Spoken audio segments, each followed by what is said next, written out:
आंगने माँ बैठीनी माया तो बेटा सया रज करई बेटा सेया रज करई हो बेटा जात्यूं बहिनिया का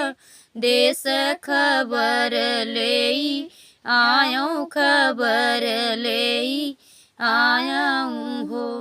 बेटा जात्यूं बहिनिया का देश खबर लेई आयो खबर लेई आयाऊं हो इतनी बचन सुने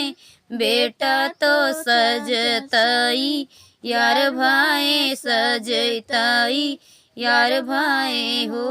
बहिनी धैली है जोगिया का भेष बहिनी घर गाए बहिनी घर गाए हो बहिनी धैली है जोगिया का भेष बहिनी घर गए बहिनी घर गाए हो भीतरा से निकरीनी रनिया तो हाथवा भी चोली है हाथवा चली है हो जोगी ले लेता हाथवा का भीछा भीतर चली जाते हूँ भीतर चली जाते हूँ हो सड़िया तरही मैल कुचैलिया चर रही फाटलिया चर रही फाटल हो बहिनी घुघुटक लट छित रानी नजर भल देखाई नजर भल देखाई हो रामा घुघुटप लट चित रानी नजर भल चितमय नजर भल चितमाई हो किय तोहरे सासुना बोलै ननद गरी यावै ननद गरी यावई हो बेटी किया तोहरे पिया पर देश बीरन नाही पूछै बीरन नाही पूछई हो बेटी किया तोहरे पिया पर देश बीरन नाही पूछै बीरन नाही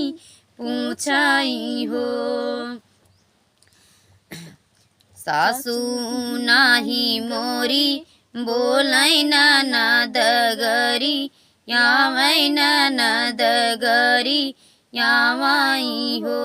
जोगी पिया मोरे गए पर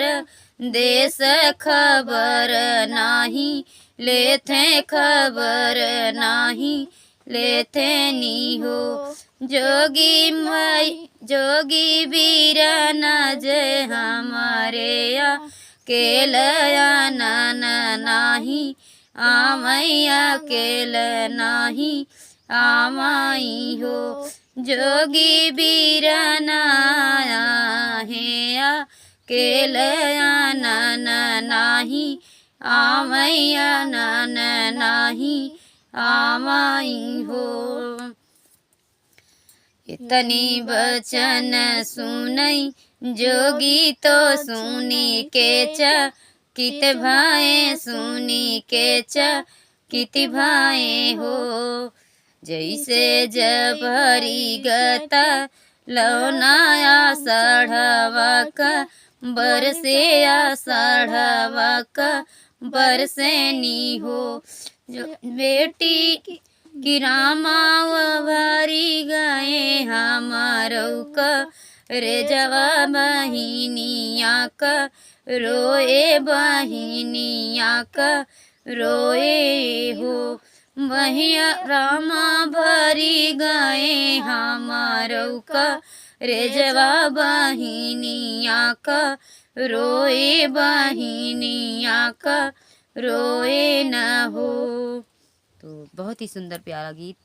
सोहर आप लोग को पसंद आए तो ज़रूर से ज़रूर कमेंट करना ना भूलें। आप लोग कहाँ से सुनते हैं, और जो भी भाई बहन फेसबुक सोशल मीडिया पे काम करते हैं वो लोग ज़रूर हमारे चैनल को फॉलो करें और कमेंट के माध्यम से ज़रूर बताएं हम कहाँ से हैं। हम लोग भी आप लोग का सपोर्ट करें और आप लोग का चैनल का सब्सक्राइब शेयर सब कुछ कर सकते हैं, और जो हमारे हाथ में है करेंगे। आप लोग भी हमारा सपोर्ट करें प्लीज़।